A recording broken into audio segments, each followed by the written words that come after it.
गुरु जी की आज्ञा से आज मैं जो सत्संग शेयर करूंगी, 2011 में गुरु जी ने बुलाया मुझे अपने बड़े मंदिर। मेरी चाची कोकिल आंटी जानते हैं, वो मुझे लेकर गई थी। और गुरु जी के जाने से पहले मैं सच बोलूंगी, मैं इसलिए गई थी क्योंकि वहां पे शिवलिंग था। मैं शुरू से माँ और शिव को मानती थी, तो इस कारण मैं गुरु जी के पास गई थी। और गुरु जी के पास जाने से पहले मैं मेरे घर के पास जो मंदिर था, शिवलिंग के पास में यही अरदास करती थी कि भोले बाबा, कभी जीवन में मुझे एक अमरनाथ की यात्रा और एक कैलाश मानसरोवर की यात्रा जरूर करवाना। ये मेरे अंदर से ही मांग होती थी शिवलिंग के साथ। और जब मैं गुरु जी के पास गई तो सबसे पहले 2012 में गुरु जी ने मेरा, उस समय तो मेरा इतना गुरु जी के साथ मतलब विश्वास नहीं था, एक शिव पर ही था बस।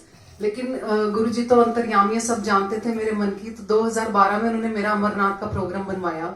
और मेरी डॉटर उस समय 5 साल की होती थी, और मेरे हस्बैंड जो है वो मुश्किल यात्राएं, थोड़ा सा ऑक्सीजन के कारण भी वो डरते थे जाने के लिए। तो उन्होंने कहा कि देख ले, जैसे तेरा मन है, किसी और के साथ प्रोग्राम बनता है तो तुम चले जाओ। मेरे नीचे नेबर आंटी, मैं शॉर्ट में ही सुनाऊंगी सत्संग, आती थी हफ्ता पहले से ही। वो जाने से पहले अमरनाथ की बातें करती थी हमारे घर में आके। और मेरे अंकल को इंटरेस्ट आया और उन्होंने हमारी बुकिंग करवा दी। एक मैं, मेरी चाची जो मुझे बड़े मंदिर लेकर गई थी, और मेरा ब्रदर उस समय अनमैरिड होता था। हम तीनों का प्रोग्राम बना और 5 दिन की यात्रा हमने पैकेज बुक करवाया, जिसमें से 3 दिन हमारा श्रीनगर घूमने का प्रोग्राम था। उसके बाद हम लोग बाय फ्लाइट श्रीनगर पहुंचे और टैक्सी करके हम सोनमर्ग गए और रात को वहां रुके। और 3:30 बजे का हमने अलार्म लगाया, हम तीनों जने थे।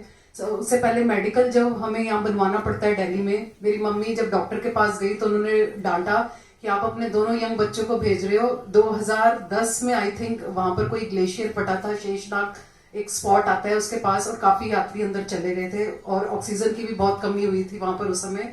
तो डॉक्टर ने डरा दिया और मम्मी ने कहा कि देख ले। मैंने कहा आप विश्वास करना, मैं माँ और शिव को साथ लेके जाऊंगी और मैं ठीक ठाक आऊंगी वापस, और ब्रदर को भी साथ वापस लेकर आऊंगी, आप मेरे पर विश्वास रखो।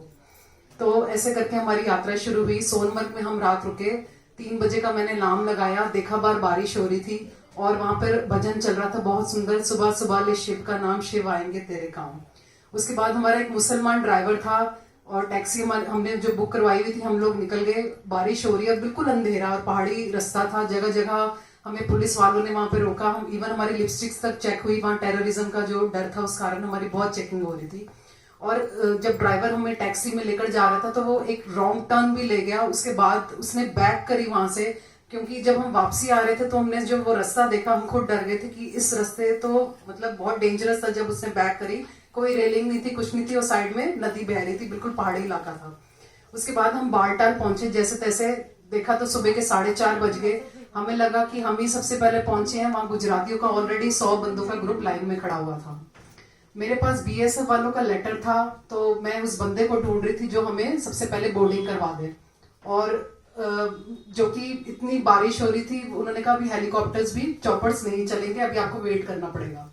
मुझे अंदर से ये था कि हे भोलेनाथ, मुझे ना रात ऊपर ना रुकना पड़े, मैं सेम डे नीचे वापस आ जाऊं। मेरे मन में ये चीज थी कि वहां कैसे इतनी ठंड में, बहुत ठंड थी कि हम कैसे रुकेंगे, मुझे कुछ ठंड भी ज्यादा ही लगती है।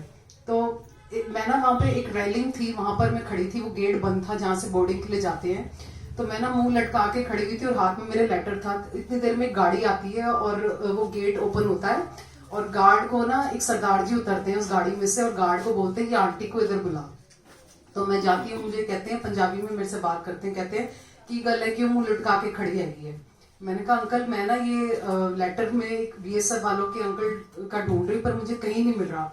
कहते हैं जिदे भोलेनाथ नाल डायरेक्ट कनेक्शन है ना, उन्होंने ये बिसरती की लोड़ है, इन्हों फड़ दे।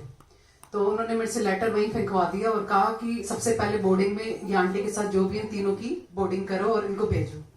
उसके बाद संगत जी, बारिश धीरे धीरे कम होती रही और रुक गई थोड़ी देर बाद। और हमें नहीं पता था ना, मेरा उस समय गुरुजी से ही इतना कनेक्शन नहीं था, तो मैं ओल्गा आंटी को भी नहीं जानती थी।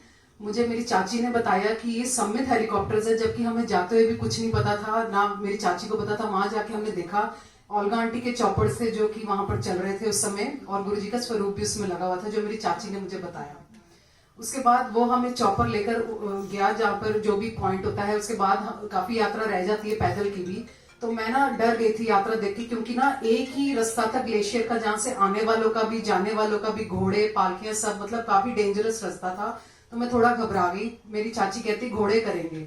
मैंने कहा घोड़े नहीं चाची, पालकी करेंगे, घोड़ा देखो स्लिप होने का भी डर होता है, ऐसे ब्रदर भी है साथ में छोटा, तो ऐसे कर लेते। चाची कहती नहीं नहीं मेरा इतना हिसाब नहीं, बहुत महंगे पैसे मांग रहे हैं। चाची ने मजाक में कहा गुरुजी इन्हें अदा करके दिखाओ। तो आप बिलीव करोगे संगत जी, उन्होंने हमसे कोई बहस नहीं करी, उन्होंने रेट आधा कर दिया पालकियों का। और हमारी 3 पालकियां जा रही हैं और ब्रदर मेरा थोड़ा पीछे हो गया, और मुझे बाद में पता चला वो गिर भी गया। उसके बाद मैं हर हर महादेव के जयकारे लगा रही हूँ, और चाची ने तो ईयरफोन्स लगाए कानों में और शब्द सुनती हुई जा रही है।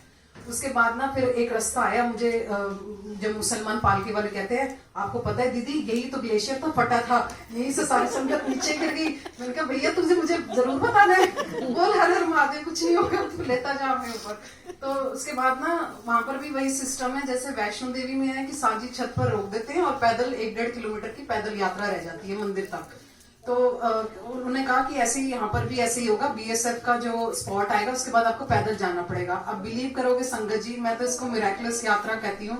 हमने जब अपनी आंखें खोली, हम मंदिर के बाहर थे, हमें कोई चलना नहीं पड़ा, बिल्कुल शिव ने मतलब गुरुजी ने हमें चलने नहीं दिया, हम बिल्कुल मंदिर के बाहर खड़े थे। उसके बाद सारी पालकी वालों ने ना हमें ऐसे ऐसे करके ना कवर कर लिया, राइट और लेफ्ट साइड से हाथ फैला के ना चारों ने। तो मैंने कहा, मैंने ब्रदर को कहा, मैंने कहा जलज ये देखियो क्या कर रहे हैं, मुसलमान है, मतलब कि हमें नेगेटिव फीलिंग की, ये पता नहीं कैसे वो है, इनको लग रहा है हम अकेले आए हैं कुछ है। तो मेरे ब्रदर ने कहा अब आप जाओ यहाँ से, हम आ जाएंगे तो आपके साथ चल पड़ेंगे। वो कहते नहीं नहीं आप तो पहली बार आए हो, हम तो ऊपर मंदिर तक आपको पूरा साथ ही लेकर जाएंगे। हमने बहुत फोर्स किया लेकिन वो नहीं गए, हमें साथ ही लेकर जा रहे हैं। ऊपर गई तो मेरे ब्रदर के ऑक्सीजन में थोड़ी प्रॉब्लम आई, तो वो भी अरदास करी, गुरुजी ने वहां पर भी इसको ठीक कर दिया। उसके बाद जब हम 300 लगभग सीढ़ियां हैं मंदिर की, जब हम ऊपर पहुंचे संगत जी, पता नहीं गुरुजी की मर्जी कहो या क्या कहो, वहां कोई पूजा करवा रहा था और वीआईपी तो लाइन ही बंद हो गई। मतलब हम गुफा के अंदर थे और 20-25 मिनट हमें किसी ने भी नहीं हटाया जब तक हम अपनी मर्जी से खुद ही नहीं हिले वहां से।